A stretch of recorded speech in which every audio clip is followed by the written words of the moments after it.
Welcome to the Bowdudes, a podcast about archery and the lives it has ruined. The Bowdudes are not responsible for diminishing archery skills or lower IQ. I worry about breathing. Shut up and shoot. And I'm totally lost. God, I keep having to remember that we're PG-13. Did Rich help you with those pants? No, he did not. I'm so glad you have yourself to crack up. Logic and common sense will not be tolerated. This is a very interesting podcast so far.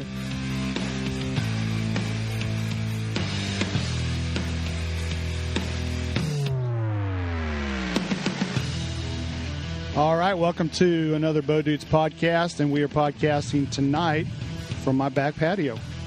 So you might hear birds, you might hear a water fountain. We were thinking about shutting the water fountain off, but Gary said it's soothing. Water fountain.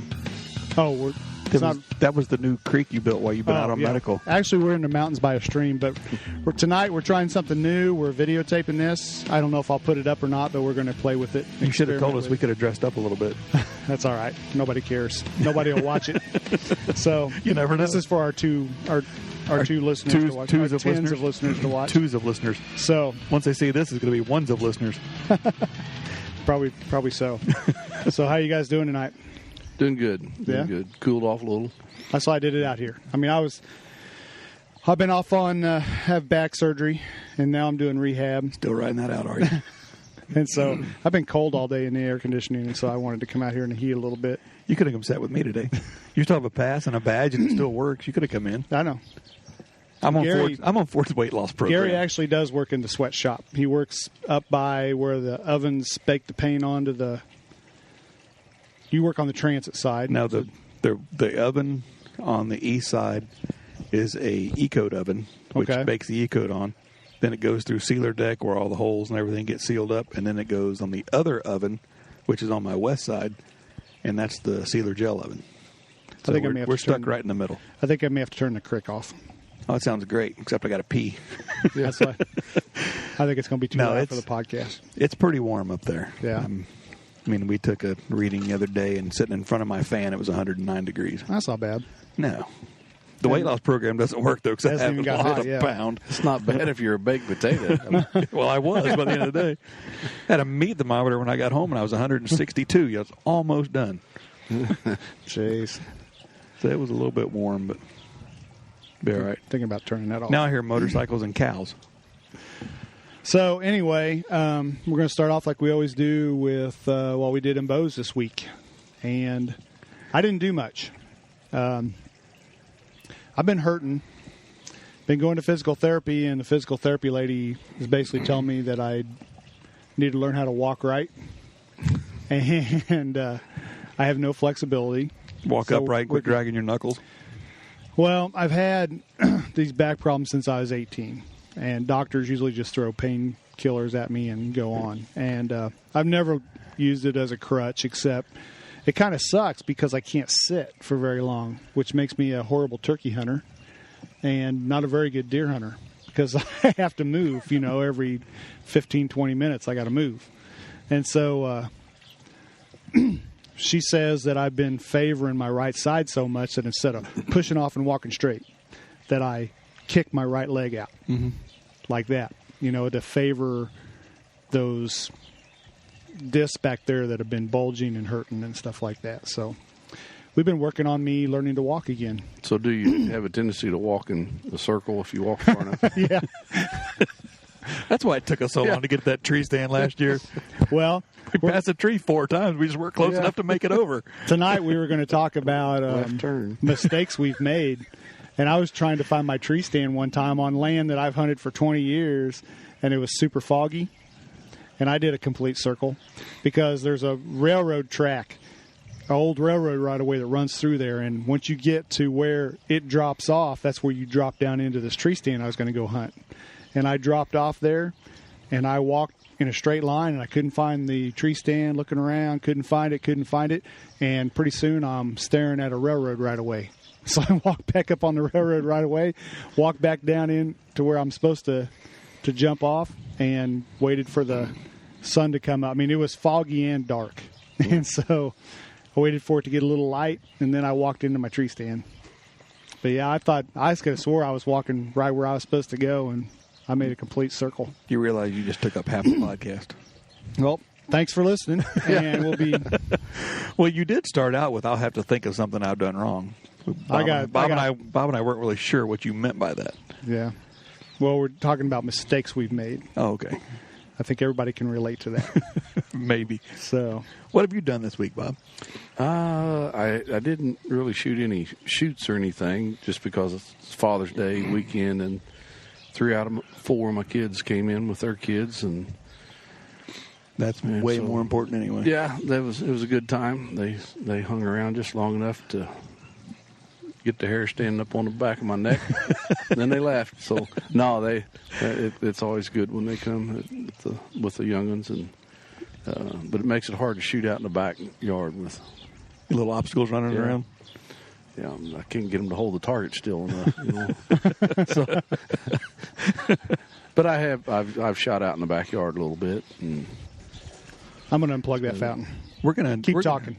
We're gonna do one of these at your house for too long, so we can just shoot while we're podcasting. Yeah, I've got 7 targets out there and 1 in the garage I can put out. So I got a couple I can bring up, a couple 3D targets I can bring up there. And we have to. Sometimes we have to wait for the people that are walking around town to walk by the back street there. And so, if you know them well enough, they can just retrieve arrows on the way back. Do you ever feel like they do it on purpose? No. Sometimes the ones that I know back there, they're looking. I mean, when they come walking by, they look. And I holler at them, tell them, "Come here, I got an apple," that type of thing. This is the one you like, too. Yeah. The guy, I live right by the elevator, the company I work for. And come on, Gary. Rookie mistake. Oh, sometimes the boys will cut through my backyard to cut across. Well, there was one day they came in with a tender. One evening they came in with a tender truck. They'd been out in the field, and the boy drove the tender truck in. He parked it in the shed over there, and he comes in. Of course, it's shorter, cut across my backyard, and I'm shooting at this big block target back there at 50 yards and off of my back porch. He comes walking across there, and he just not even thinking, and he walks and he gets right in front of it. And of course, I'm just standing there waiting on him to get on all the way through. And he walks up in front of that target, and he glances over, and he sees about 3 arrows in it. He freaks out. I hold my bow up like this, like I've got it drawn back. He's doing some scrambling, hollering and carrying on. That's when you go. Yeah. But no, we can shoot, and actually we can get over to the side from the couple targets that I've got out there. The farthest right now, 3D targets are about 41 yards, shooting off my back porch. Yeah. But we can go around the other side of the house and adjust the targets and get 50 if you want. So I think we need to. I like this is how I like to podcast, sitting out here like this, or we did it outside at Pibbs one time, but it's a little warm, I know, for you. Well, I've been sitting on the sun all day, so yeah, this is not bad, really. But yeah, that anytime. I mean, I can tell Monica to bake a pie. Sweet. You might get outcast if you don't. Nah, she doesn't mind. She doesn't mind baking them if you've got somebody that'll eat them up. I mean, because if not, it'll sit around and until you get home. I don't need it, and she'll eat it, and she says she doesn't need it. So that's me. I'm getting ready to do Facebook Live. We're live. Okay, you're blaming us, and then you're doing that. Yeah. Okay, well. Don't go quiet now that I'm doing Facebook Live. No, that's what I've done. What have you done? I shot a little bit outside. It's just been hot. Yeah. I mean, when you sit all day and it's over 100 degrees, but no matter what you're doing, when you just sit there that long, you just don't want to do anything. It just drains you. So you go home, and then plus having the lawn service. Yeah. Hottest day of the year yesterday is 101. Had 2 people call and ask if I could mow last night. Like, really? Wow. What do you want me to mow? It hasn't rained in Lee Summit in 2 weeks. But I mowed them. They paid, so worked out pretty good for me. Yeah, especially after you sit there in that sun, and then you drive home for 30, 40 minutes. I have great plans when I leave the plant, and by the time I take the 40-minute drive home, I'm like... Well, let me tell you the best thing that ever happened. Air-conditioned seats. Must be nice. It is. Is that in your new truck? It is, yes. It is nice. Are we taking that to Colorado? Possibly that of the Yukon. You need to get a camper shell on your truck. You can take the Yukon. It's got a built-in camper shell with air conditioning in case we get tired. We'll do that. But, yeah, I mean, as far as shooting goes, I haven't done a whole lot, honestly. But I did shoot in the backyard a little bit, not a whole lot. You mean, like I said, you go out there and it's still 95 degrees at 8:30 at night. You just really don't want to. But I can't shoot long enough inside. I'm pretty good at 5 yards. It goes downhill rapidly after that, but at 5 yards. So if I get an antelope standing from me to you, Jack, it's got problems. Jeremy from Danner, who's going with us, he texted me today and said he was good for 20. He said he's got it sighted in at 20. He goes, "Do you think I need to sight it in for any longer than that?" And I said, "You might want to go out to 30." Tell him 32.75. But one I shot a few years ago, it was at 24 yards, I think. So if you're sitting in a ground blind, you're sitting over water, you know. The only problem you might have is if we get out there and it's been raining. Yeah. Then you got puddles out in the prairie, and then you'll have to go stalk them. So I'll probably just go like a ninja, wrestle one. Yeah. Yeah. All that new camo we've been buying, it better work. That's all I'm saying. We come home with empty-handed. I think we're going to actually have to eat a tag sandwich. Monica, Debbie, and Tab's not going to be real happy with us. It's about the experience. It's not about killing stuff. Oh, in that case, I'm good then. That's what I tell her anyway. I like to experience killing something. I do too. But like I said, if we get down to the last day, the passing anything up with horns is probably going to go by the wayside. Yep. So. I'm not sure if we can kill a female or not. You've been there. You're supposed to know I'm not sure if we can or not. I don't think we can. We'll have to check. But yeah, on the last day, anything, meat hunting then. I know when we went to Nebraska, there 4 or 5 years ago, our tags we could kill a doe because we were out there for 3 days, and after the first morning when we came out, we met a local guy that had been hunting, and we told him that we had passed up a couple of does, and he was calling us crazy and everything else. Said, "You're out here for 3 days, and you passed up a doe on the first day." He says, "You're in trouble." But where are they at in Nebraska? Are they just in a certain part of the state? We were all the way over Ogallala grasslands over in there. Yeah, we were pretty close to the Colorado border. Yeah. No, it's almost to Wyoming. Yeah, we were one county. We were just in the edge of one county away from Wyoming. So, yeah, but it seemed like a lot of goats out there. There was, out of all the places in Nebraska, my parents were going out of town last week, and my mom texted Sunday or Saturday morning and says, "Hey, Dad's in the hospital." They're going out of town, and that's where they were, in that little town in Nebraska. But he ended up being all right. He had some pain and stuff in his legs, but they could think it might have been some of the medication. But they didn't get to go on their trip. They turned around and came back, which was the smart thing to do. But I'd never even heard of that little town. Ogallala? Yeah. And that's why I knew it was right there in Wyoming, because that's where they were going. Yeah. And actually, you can go out there and you'll be driving along and there's all this rangeland out there. They've got their land fenced off in so many, sections, and they all have a water tank and with a windmill in that, and they move because I think it takes like 50 acres per cow out there, so they move their cattle around a lot. But you'll be driving along, and all of a sudden on the fence, it'll say public hunting, and I guess what happens is if they allow public hunting out there, that they get to skip some of their taxes or something. So it'll be. Do you have to sign in, or can you just go? I think you can just go anywhere there's one of those signs. You can just go. We were lucky. You know, there was a boy out there at the Agate Fossil Park, and he was like the park ranger, and so he graduated from home there. He was the same age as my oldest son, and his uncle and his stepdad and I went out and stayed with him, and he knew all the ranchers and stuff around there, and right. We got to hunt private ground. It was nice. I mean, anywhere there was a little flat area where they would put alfalfa and have a little center pivot out there, and did you kill yours off a windmill? We were going to the windmill, yeah, but we were walking back there. Like I said, I killed a stupid one because we were walking back there and looked up there, and we had our tent set up, and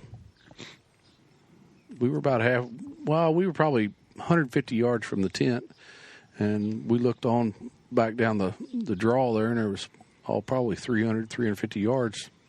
There this goat was standing, and we'd seen him earlier, you know, when we went back there and put the tent up, and he just decided to come see what we are. Yeah. Comes in there within, you know, gets in 50 yards, and I shoot him. 50 yards from your campground? Well, no, we had the tent pop back up. by the water. The pop-up. Oh, okay, yeah, pop-up blind. Yeah. Okay. But we could have been camping there. I mean, but I shot him. And what's up, guys? Yeah. You deer hunting? But we picked a pretty What good. are you pointing at me for? That thing gonna go off? But we got back in there and went ahead and hunted after I shot him, and we had a real nice mule deer come in to the water. He was real nice. Could you have bought a mule deer tag? Don't think so. I'm not for sure. I know I was wishing I had one. Yeah. He was nice. Now, Nebraska, do you have to have bow hunter education? I can't remember. I don't. You mean just a hunter ed card? Well, no, the bow hunter education card. Oh. Some of those states require those. We need to do that. They used to. Yeah, I know. We need to. I don't guess we did because I don't have one. So. But they, I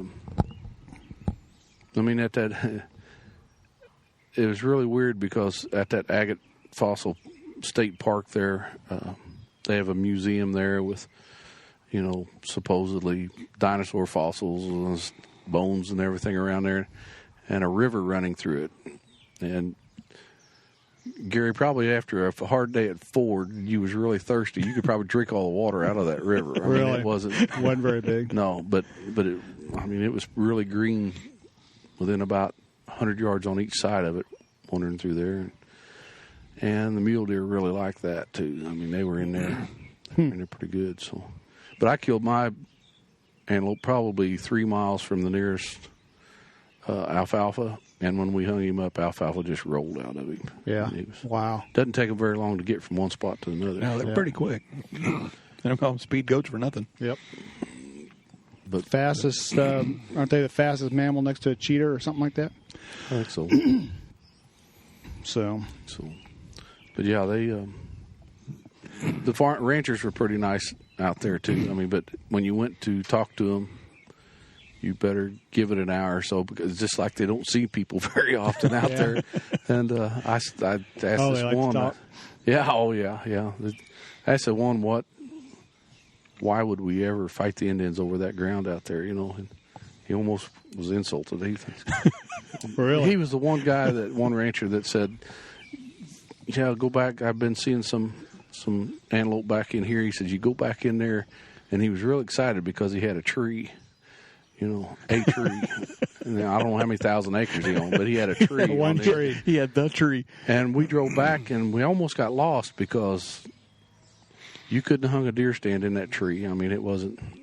It was more like a bush. Yeah. I mean, it was small, but nice people, real nice people. So.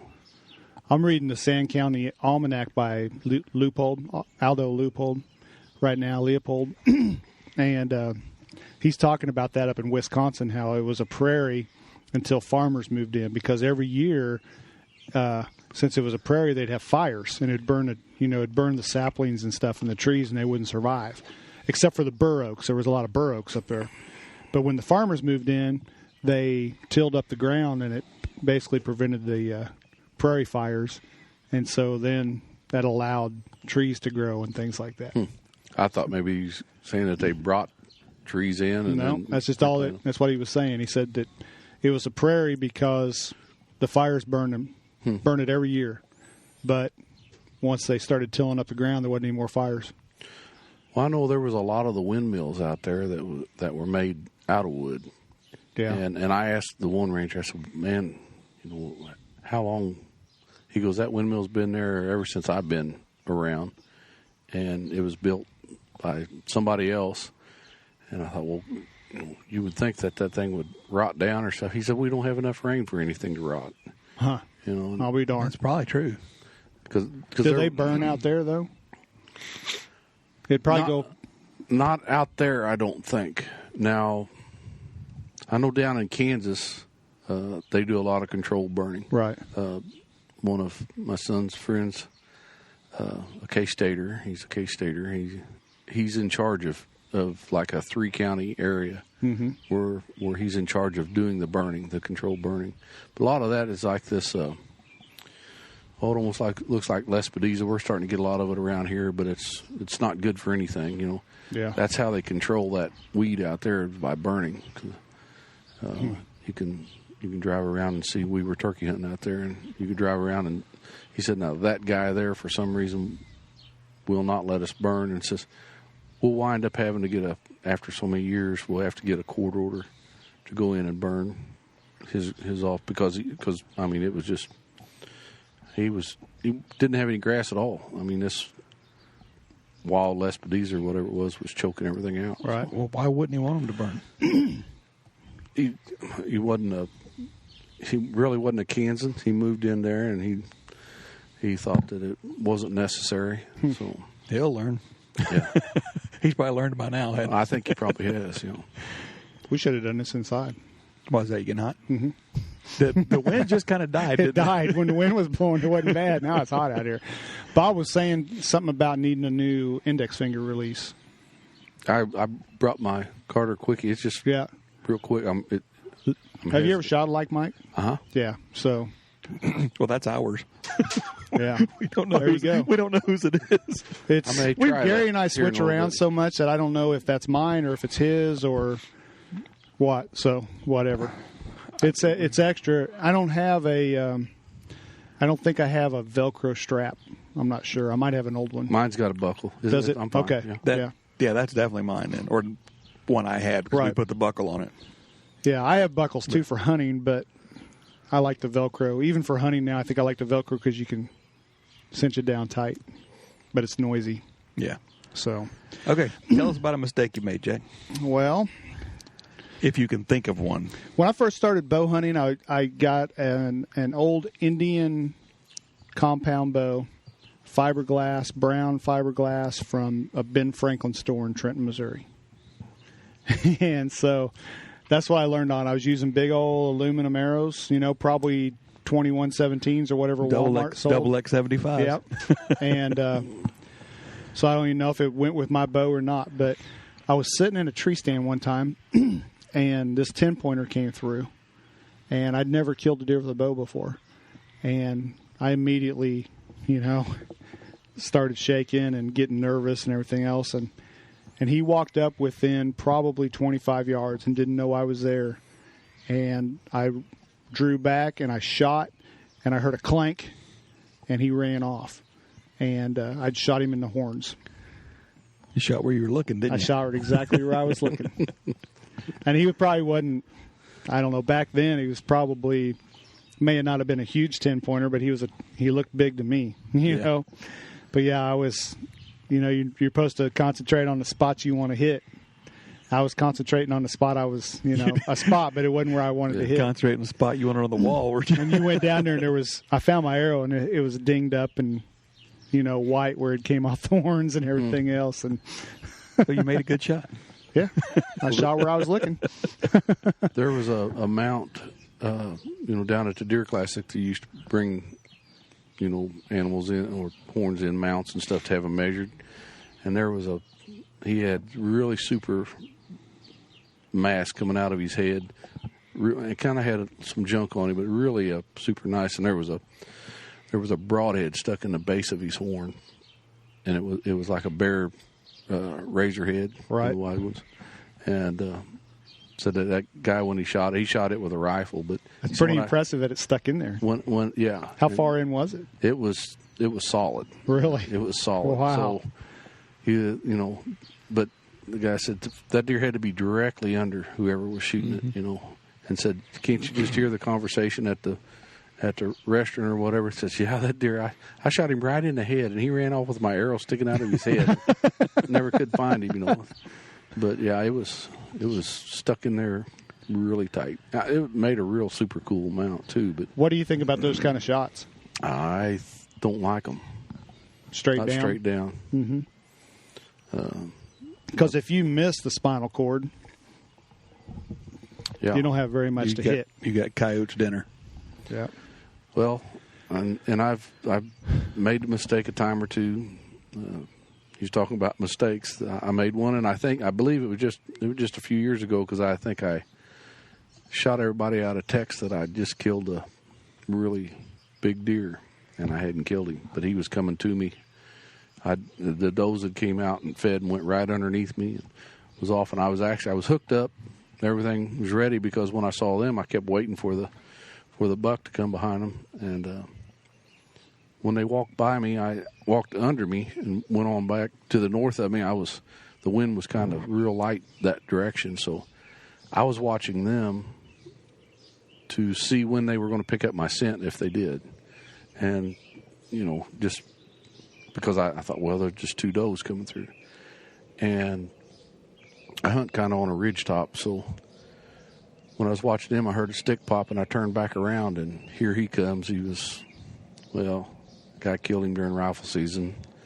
He ended up, was like about a 158, 159 8-pointer. Yeah. Not very wide, but he was really super heavy. I got pictures of him, after I shot him. But I shot him, I drew back and shot him coming right at me at about 14 yards.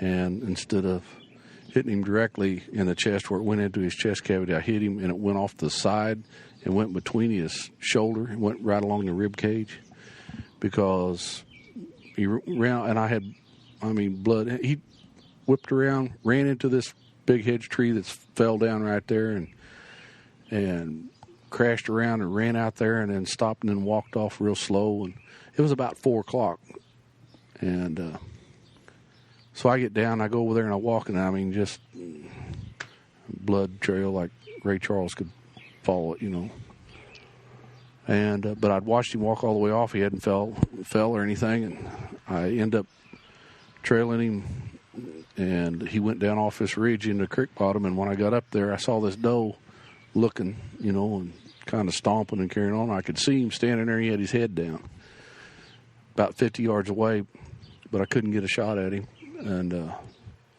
so I just backed out. I thought, he'll lay down right there. I'll come back in the morning and find him. And come back the next morning, and I didn't find him. I found where he had went another 100 yards or so in blood specks. So I went and gathered up all my cameras and took them and planted them around there north of my stand, because along this ridge he'd been really working the rub line, scrape line hard. So I put those, which I never go up in that part, but I thought, I'm going to see if he's alive. And okay, because you don't want to disturb him up there. Yeah, yep. I wanted to stay out of there. But I was supposed to be on vacation. It was the week before rifle season. Supposed to be on vacation all week. I hunted every day, but on Thursday I had to go to a meeting, and so I had to go off vacation and go to a meeting. And that's the day I got pictures of him right north of my stand, and I got pictures of him walking both directions. And one of them, when it comes back, the side that it was, you could see the hair that was pushed out where the arrow and broadhead was still in him. It was pushing out. They're tough. Yep. And that just would you take that shot again? No. That's what I say. He was coming to me. Even at 13 yards, it just... Wait, so you were in a tree stand? Yeah. What if you were on the ground? No, probably wouldn't. Well, my antelope out there, when he stopped and I drew back on him, he faced me. and I just held my draw. And then I told the boy that was right there by me, I can't shoot him because he's facing me. So I let up, and he started walking again. But this was one of them boom, boom situations. Like I said, I had my release all hooked up, ready to go, and he was right there. I should have just let him walk underneath me, get out there, pass me, and then shoot him when he was out there. So yeah. But yeah, a guy shot him during rifle season, first weekend, just about 150 yards north of where I hunt. And got him mounted. Hell of a deer. But did you tell him you wanted your broadhead back? Yeah, it was just still it makes me mad that I did that. Yeah, it was.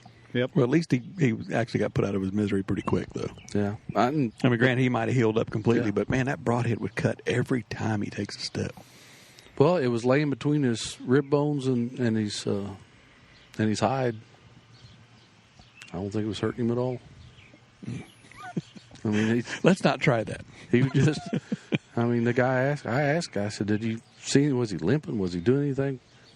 No, he said, "Wasn't nothing wrong with him, to skin him out." And I tell you what, we used to have a locker there in town, and they processed deer, and you wouldn't believe how many. I mean, bullets, 22 bullets in them, 22s in their shoulders, and or even up at the taxidermy shop, they'll bring them in sometimes, and they'll have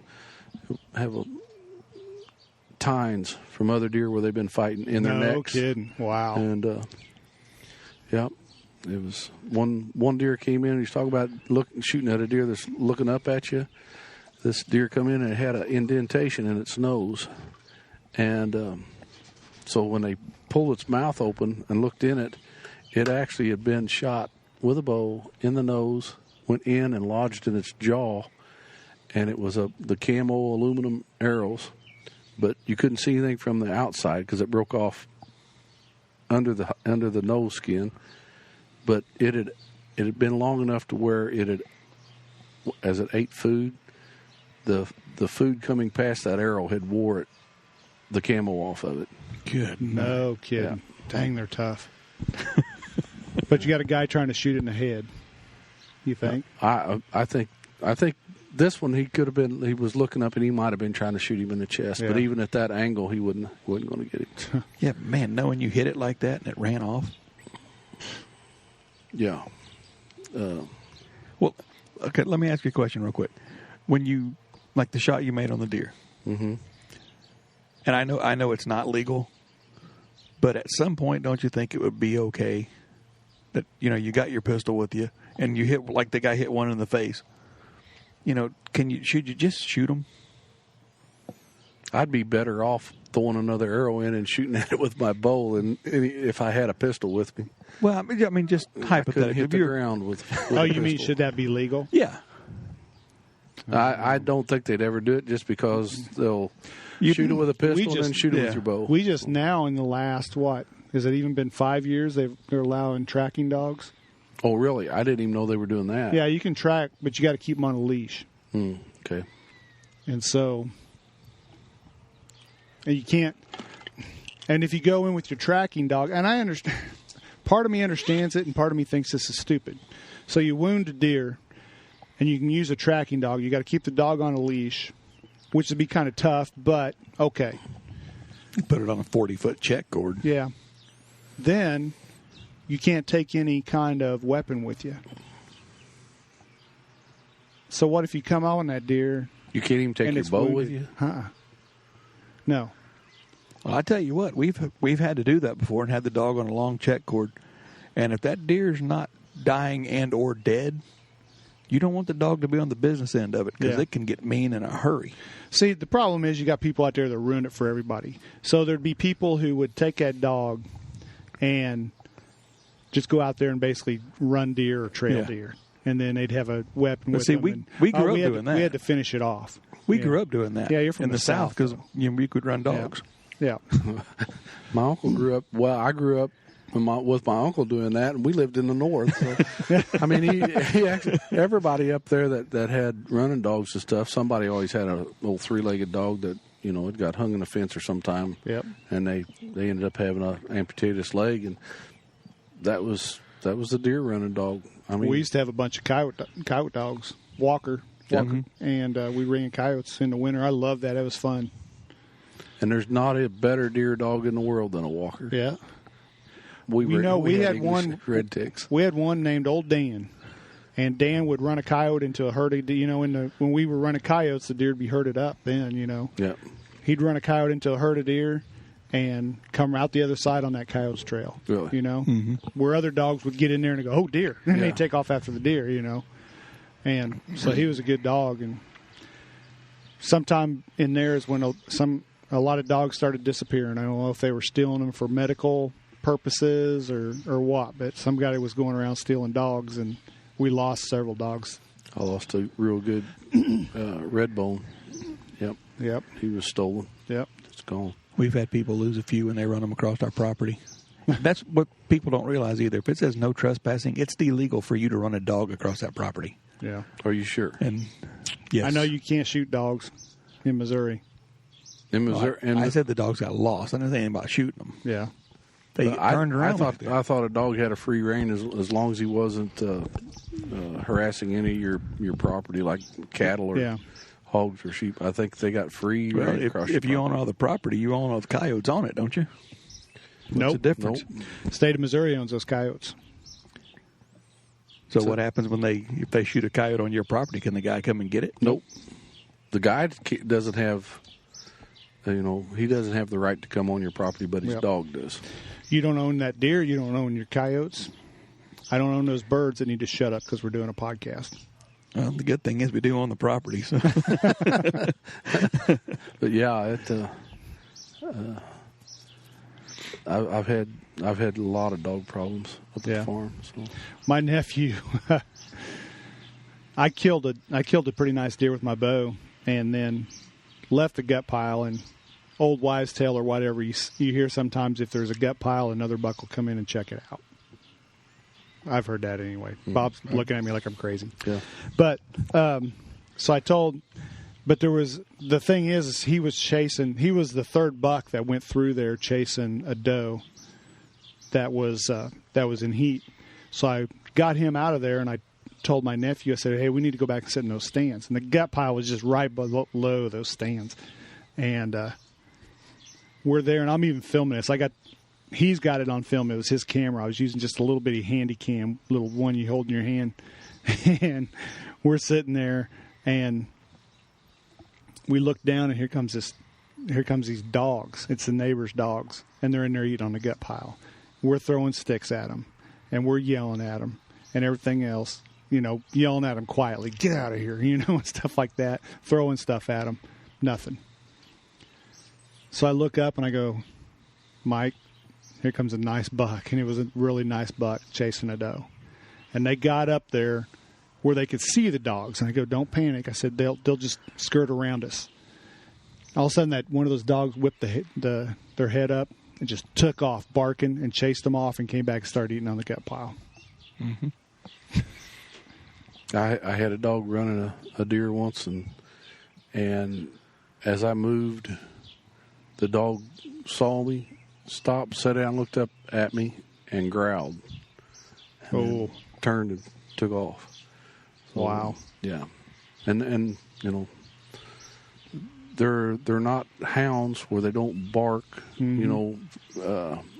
Now there was a hound with this, but this dog had hit another deer and came off on it and was chasing it because I think it was running with the hound before, but this time, because a lot of times your bigger house dogs, if they're not a hound, they'll run them by sight. Like a greyhound runs by sight.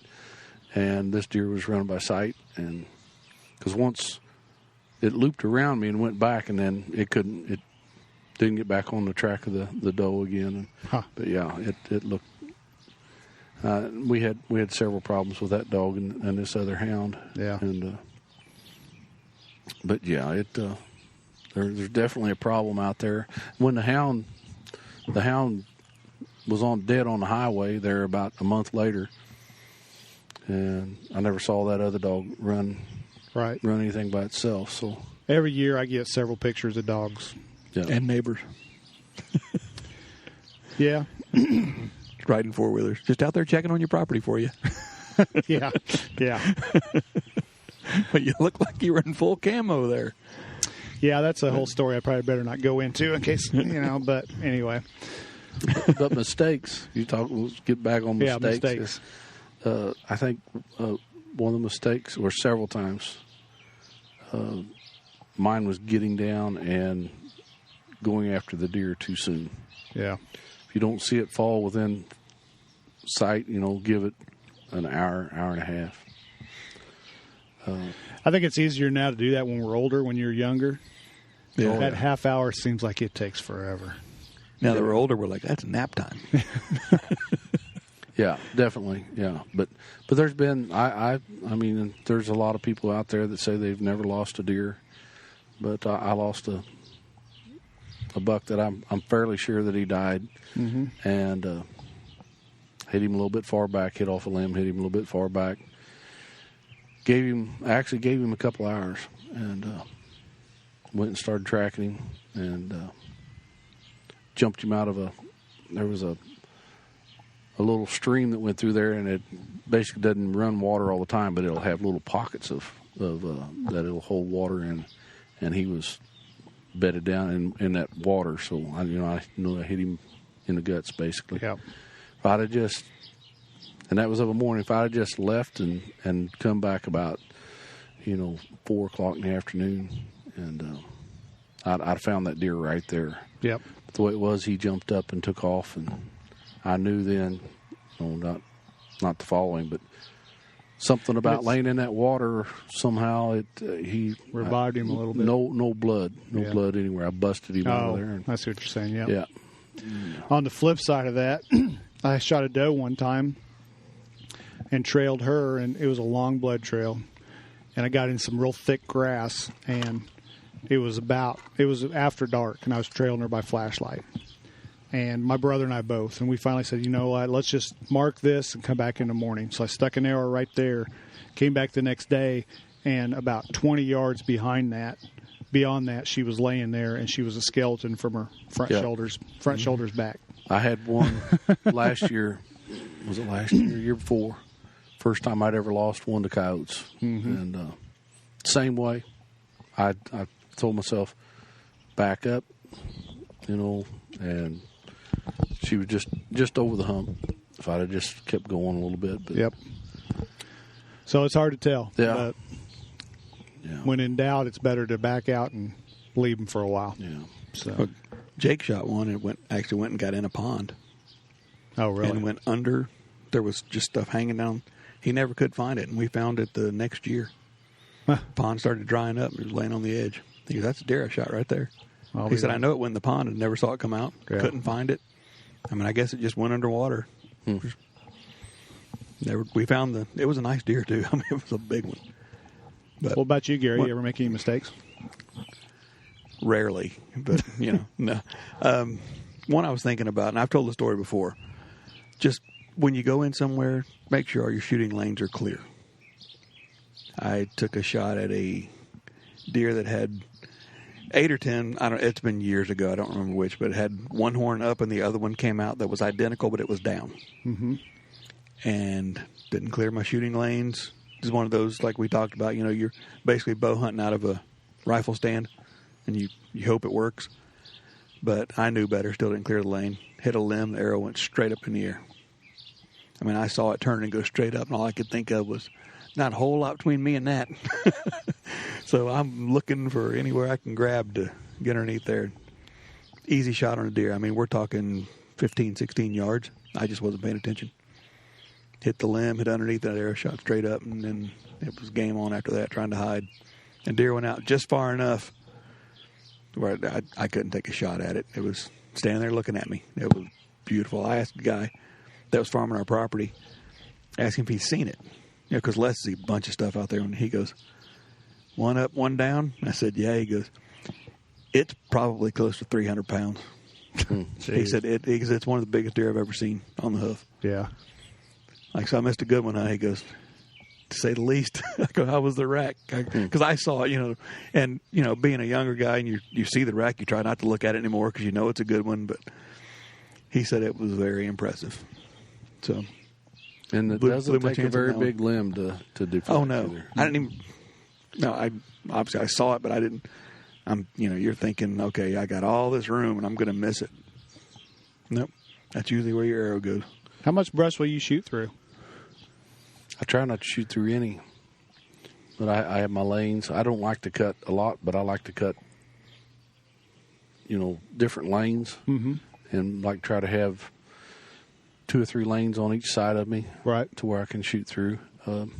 I cut when seems like I call them deflection trees because they're not a very tall tree, but when they go up and they have a big old banana like leaf on them, yeah, and but I'll cut those off at about maybe 4 feet and leave the trunk up, because if I cut them off down low, I'll wind up stubbing my toe or tripping on them. Yeah, when I'm coming in, but I try to cut those down and try to do it early enough to where I can grab the brush and drag it and kind of pile it up someplace. Sometimes you can.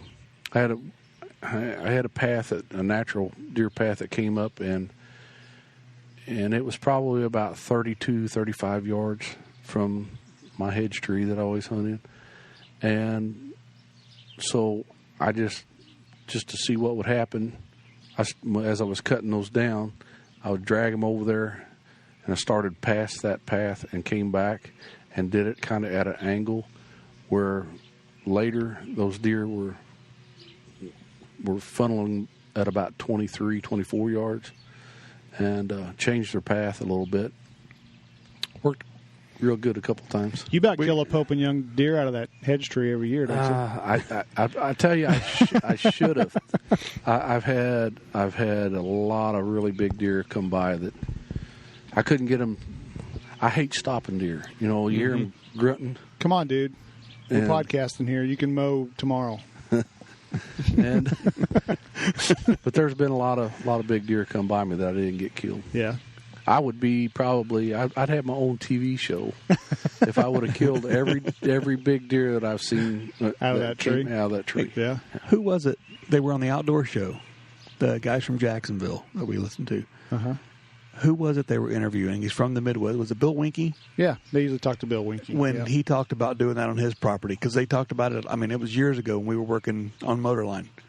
Remember he talked manipulating how the deer go through? To get them where you want them to go. Yeah. Because you don't change their habitat. You're just making them change direction. Yeah. If you want them to go through a gate or go by a fence, put a couple of posts in there and open it up 3 or 4 foot wide and lay your trees around it. Give them a place to go through. I've seen guys take and... Yeah, raise barbed wire. Yeah, make a hole in the barbed wire fence, where the cows won't get out, but the deer will go through it. Well, we've got several old fences through the timber and stuff, and there's some natural place, but it always seems like there's never a good tree by where the natural. So I've tried it a time or two. My problem is I don't have confidence in that spot over there, but I have changed where they cross a fence by clipping the old barbed wire off in one spot and pulling the other one down, and then taking that barbed wire around and stringing it over where they'd been crossing. But so is this hedge tree facing the southwest? It really doesn't face anywhere. It's huge. It's any wind you hunt out of it. Hey, with a boat strap, you can circle all the way around. Usually we have southwest winds here, southwest and northwest. I've got It sets kind of on the northern slope of the ridge. Comes over, and I honestly think there are some spots, because I know I can't get my scent this good, or scent free. But there's some spots where it doesn't matter which way the wind's blowing. For some reason, it'll go up. And I really honestly think this now, after over 20 years of hunting this tree. Because I think I've only been busted one time by a doe, and she did she live? Yes, she did. But it was because I slipped. It's before I had any boards in the tree. Yeah. And it was a little wet, and I slipped and she saw me. But I actually, one year when Archie saw Brian Taylor and I were going to film, I went ahead and put a ladder stand on up. It's about 46 yards from this hedge tree, and on up on top of the ridge. Put a ladder stand up and then put a lock on above it. And I've left it, and I've hunted out of it several times, and I've been busted out of there. Yeah. But I can move down to that hedge tree, and a couple of years ago they started moving, changed their pattern a little bit, and went in and started moving farther to the north. So I took a lock on and took some strap-on steps and went back there, and it's about, I don't know, another 40 yards on back kind of to the north and west. Put it up, climbed up in it. I mean, man, it looks fantastic. And I've been busted in it. Really?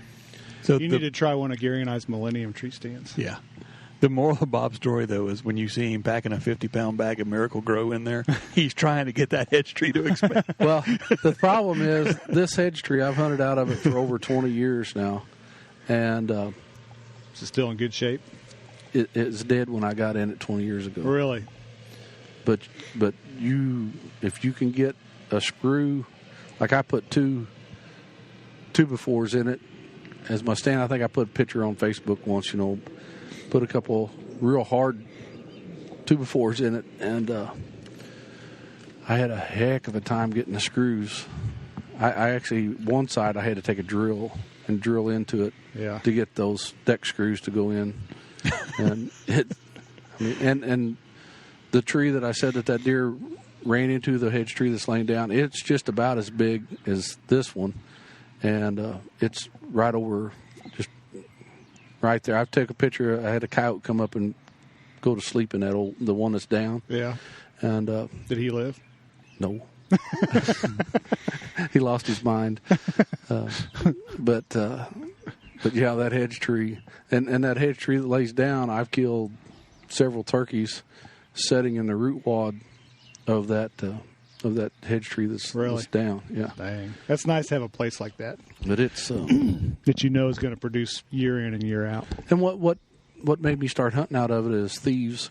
I mean, I lost three stands. They come in and stole them out of there. Pisses me off. Yep. And and I was hunting out of this other tree and I'd seen several deer walk underneath this hedge tree, and so I thought, they can't steal that big old dead hedge tree, so I'll go climb up in that thing. And I wonder if game cameras have kind of curtailed that a little bit. Oh, they would have to. I mean, I'd be scared to death. I've never done this anyway, but I'd be scared to death to trespass on somebody. I'd be scared to death to. Of course, I get pictures of people on me all the time, and if you can't positively identify them, it doesn't do any good. But yeah.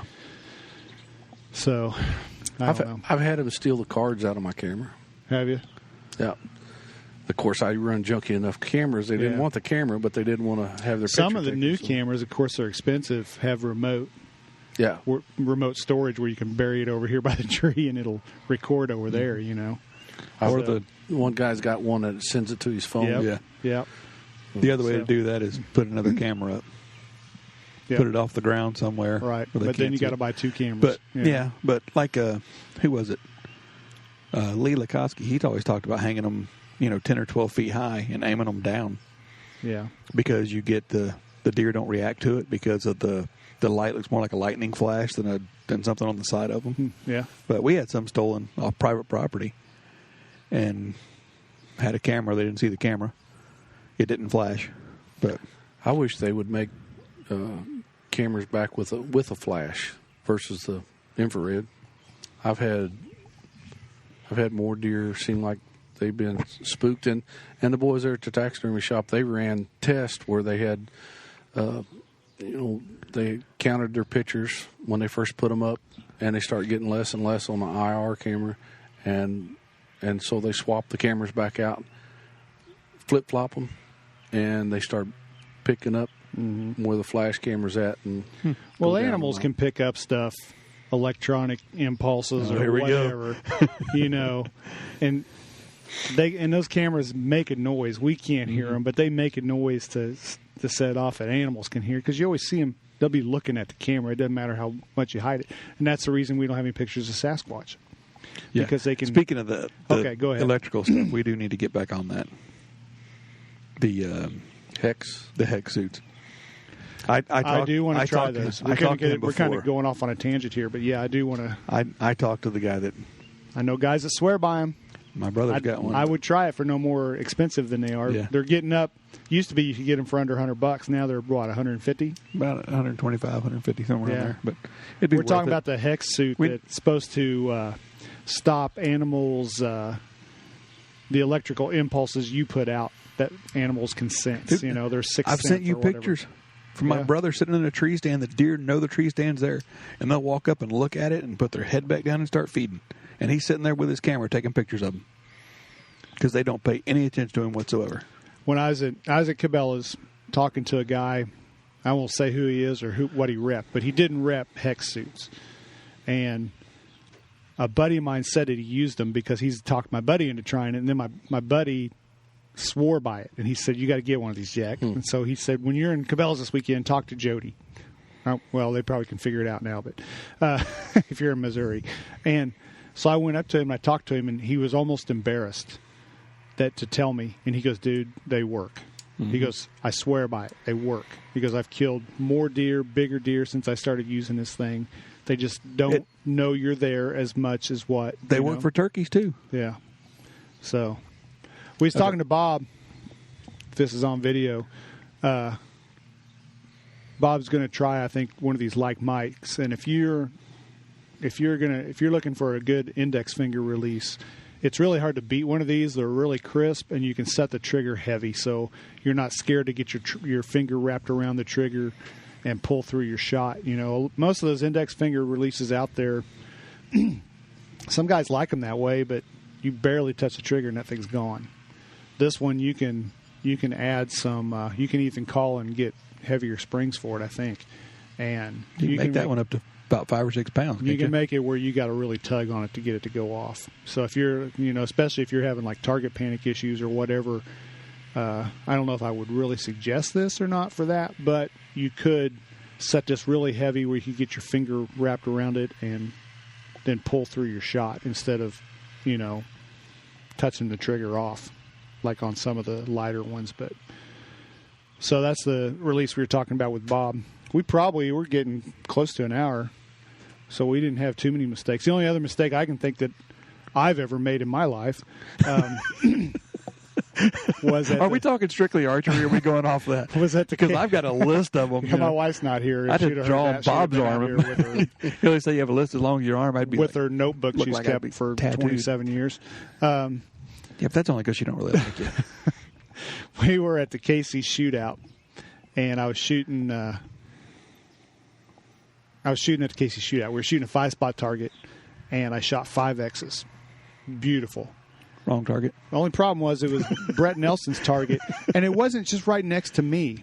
There were, you have bales, and on the bales you have 4 targets, and I was shooting the bottom. So I'm here on the left.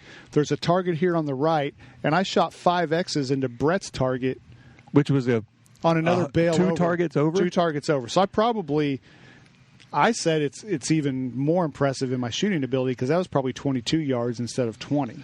Well, and the most impressive thing, your arrows were straight, so there's really no telling what you were doing. I shot 5 X's, and Brett looks over to me and goes, "What'd you shoot my target for?" I go, "What?" So that kind of hurts when you shoot. When you see him throwing those other arrows down, I don't know whose arrows those are. Well, the bad thing is then you got to take the walk of shame and walk down there and pull the arrows in front of everybody. And tell everybody you got a big fat 0. At least at Nationals, I think the scorekeepers run and do it for you, don't they? Yeah. I've only shot the wrong target one time, and that was at the Casey shootout on the Vegas face, and it was in the practice round, and I'd already shot 3 arrows. Right. And I was shooting it was kind of like a true spot type.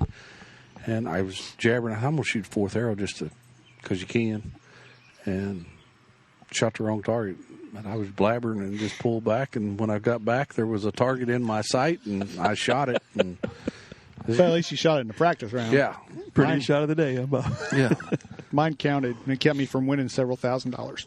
Yeah, that's the story you're going to go with? Or a trophy that I never had a chance at. Okay, one mistake I've made, Okay. and I got to beat up on Pib a little bit on this one. We went and shot, and I might have met you there before. We shot up at Vic's. It was her year-end, whatever they called it, just a fun shoot to go out in the 3D. Right. And I've never shot with Pib or Forbes or any of them before. And it was me, you. I think it was Jim and Jim. We're standing there and we're going to shoot some targets. I've never shot a 3D at all. I'm a little nervous. I set my bow down, kick it over. So Pib gives me a hard time. He's laughing, rookie mistake, blah, blah, blah. He turns right around, pulls up his brand new rangefinder, looks down the range, ranges it, goes to put it back in his pocket and missed and dropped it straight down on a rock. It didn't work again. I looked at him. I said, "Rookie Couldn't happen to a nicer guy." Rookie mistake, huh?" Like that, I go, "I bet my bow still shoots." You said that was Pib? Yeah. I didn't think he owned a rangefinder. He judges everything. Yeah, what's up with that?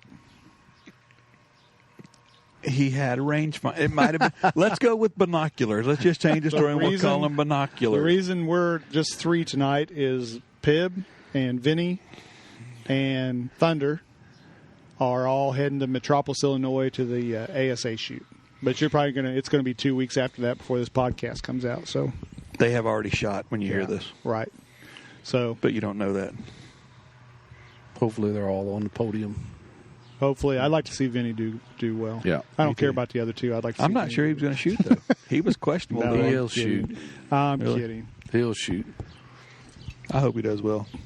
I hope they all do. So, anything else? You think of any others?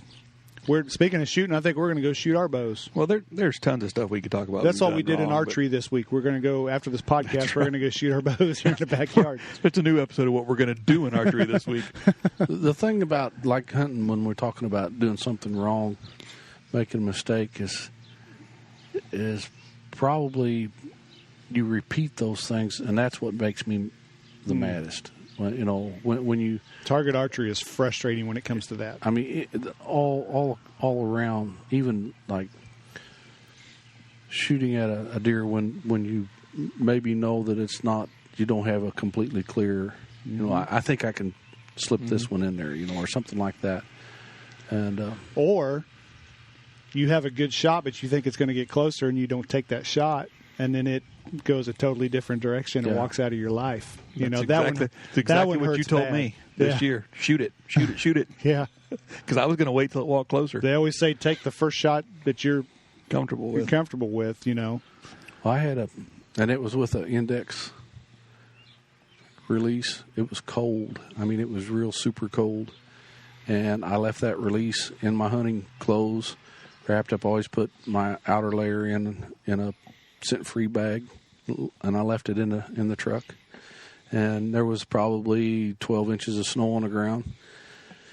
Late season, and one of the best hunts I've ever had in my life, except for the ending part. But there was actually 2 bucks fighting over this doe that was, and I watched him at about 45 yards fight for a long time.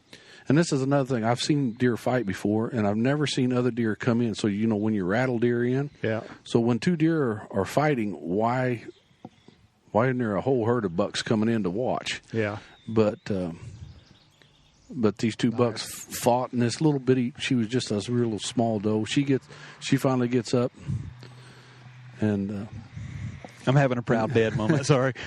I'll explain in a minute. She come around and ended up coming around north of me and bedded down about 10 yards. And so they followed her, and they got over there, and they got into it again. Well, I'm up and I'm ready, but I had plenty of clothes on. I had gloves on plus mittens, and I had one of those mittens where your finger can come through it. And so this buck, it was a real nice wide 8-point, and then a bigger would have scored a lot better, like an 11-point, but he wasn't near as wide. Well, the 8-pointer won because the 11-pointer, he walked off to the north and stood over there, and here he comes, and she jumps up and she runs underneath me, and he comes up there, and again, it was kind of a quarter and to me type of shot, which I probably shouldn't have shot, but I start pulling back. I'm going to hammer in about maybe 12 yards. Yeah. And next thing you know, I'm seeing stars. I mean, I punched myself in the mouth. Oh. And the deer, they jump around, and he runs out there at 20 yards, standing super broadside at that time, looking around what happened.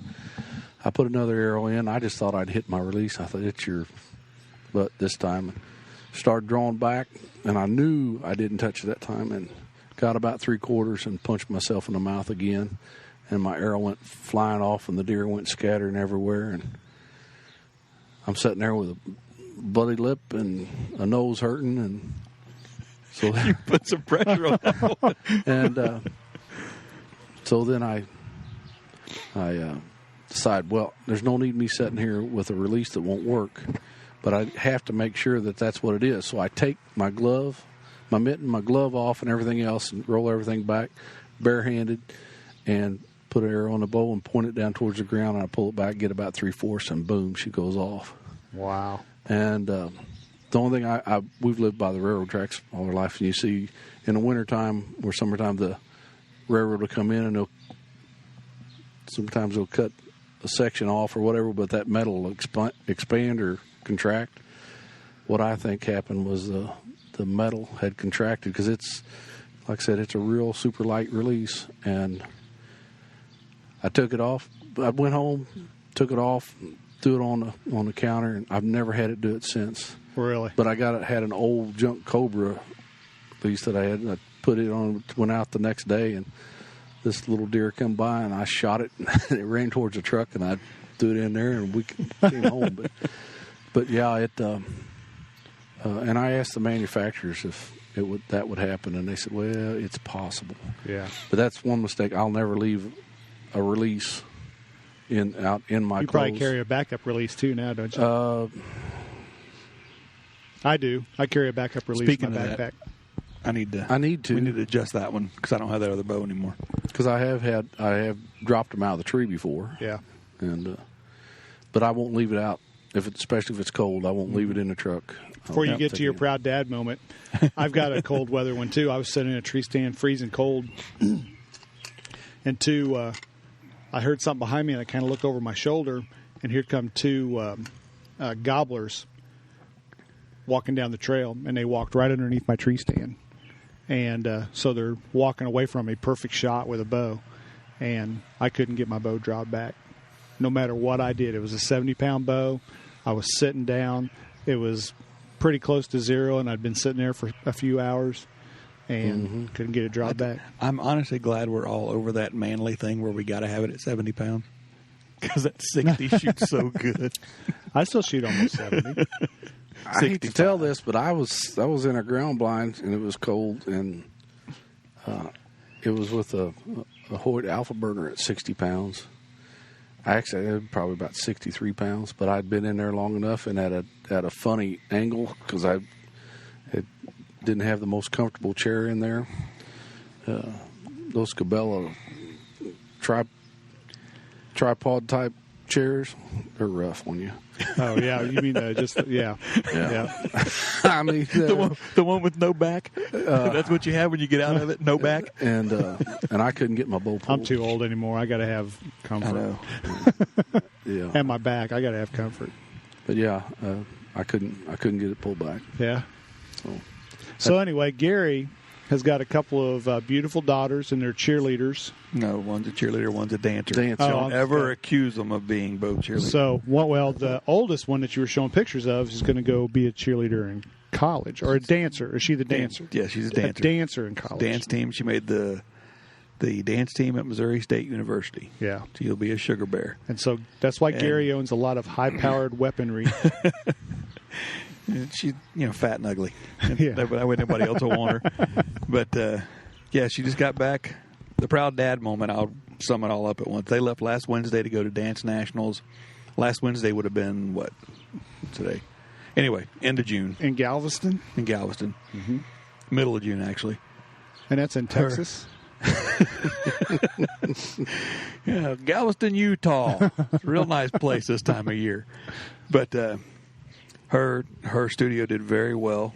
They won overall excellence award, and one of the teams she's on got a high score with a perfect score, and won the Quest for the Best, which is the best dance in the whole entire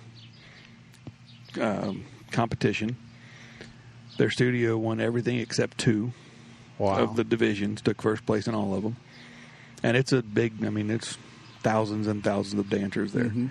And the pictures that I interrupted the podcast showing you and Bob were, she got home yesterday, left this morning at 7 o'clock to go to Springfield to join her other team, the Sugar Bears, and they're doing their calendar shoot now.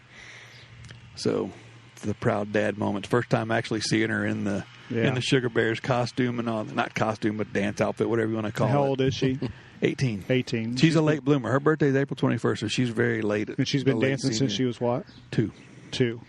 They told her, and my wife. That's why even though Gary has a pretty high paying job, he also has a mowing business on the side, and he works 7 days a week. Yeah. 8 if they let me, but I can't find that extra day to try to fit it in. So that a lot of times that's why I don't shoot a whole lot. Dance is a little expensive, isn't it? Yeah, it is. You're looking at, you can guesstimate $75 per dance costume per, like recital stuff. They never wear the same one. She's in 11. Yeah.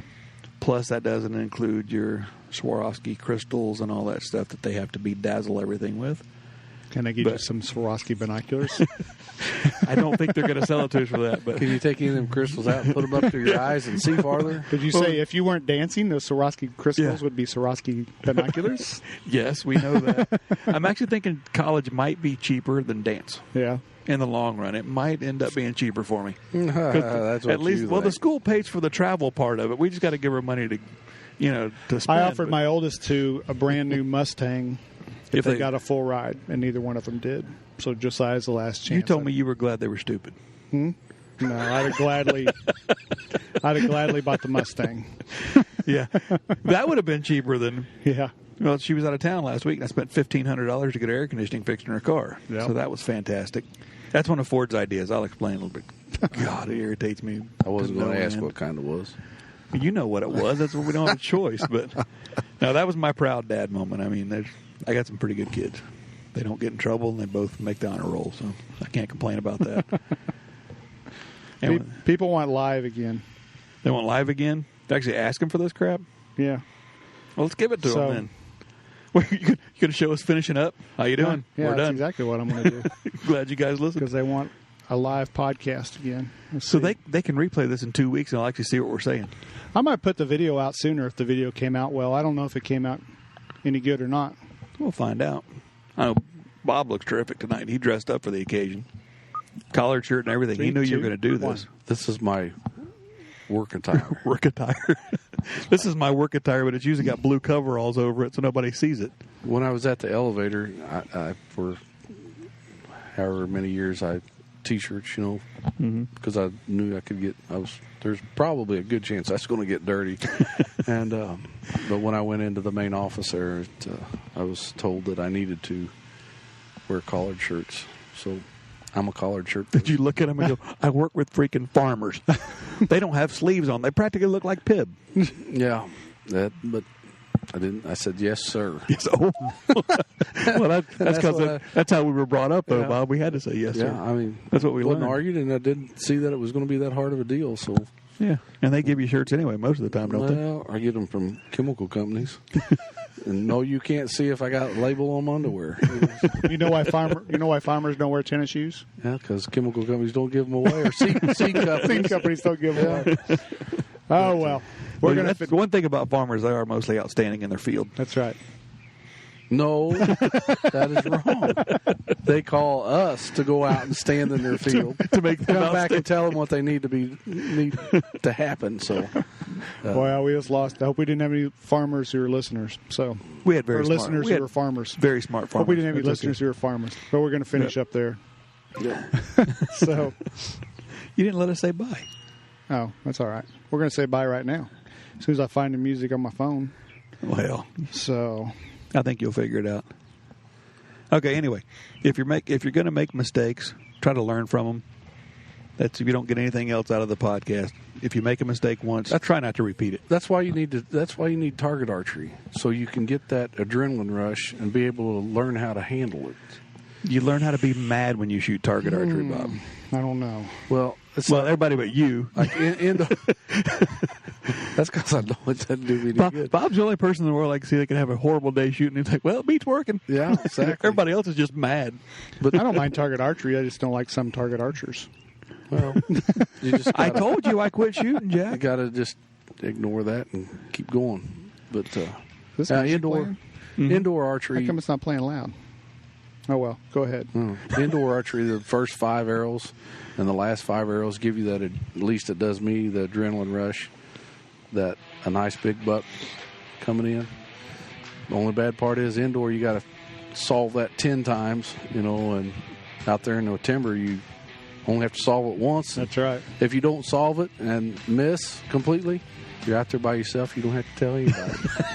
I'm just bagging on. Never shot, did you? You just don't want Vinny hunting very close to you. He'll tell people. I heard the bow go off. Yeah. Where were you? Well, I snuck around here and right there, sitting at the base. Yeah, of the tree. definitely. Target archery will make you a better hunter for sure, no doubt. So, yeah, I would recommend it. So, you guys got anything else before you quit? Leave? No, contact us. To contact us, go to the Bowdudes website. Bowdudes.com. Bowdudes.com. At the bottom, it has email. And I put the email at the top of the Facebook page, too. So what's about time? So here's how you do it. You go to the Bowdudes.com.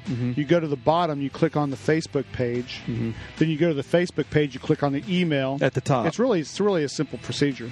To 27 clicks and you're there? Yeah. That's all you need. And email us and send us some questions or something. I listened to a podcast on the way here. Yeah? That half it. The Doug Hutchison one? Yeah, Doug's. Hopefully he's going to be semi-regular on here. He said he would probably do that. So was it better since I wasn't there? It was much better. Bob kind of threw you under the bus the first few minutes. I don't know if you heard that or not. Seriously, Bob? Jack was driving the bus. You just kicked me out the door? Anyway, I haven't listened to it yet. I don't think I like either one of you now. Can't wait for you to retrieve my arrows. Don't talk when I say we're done because I'm not near to mute you guys. Okay, we're going to say bye. Okay. Okay. See you in the funny papers. See ya. Bye.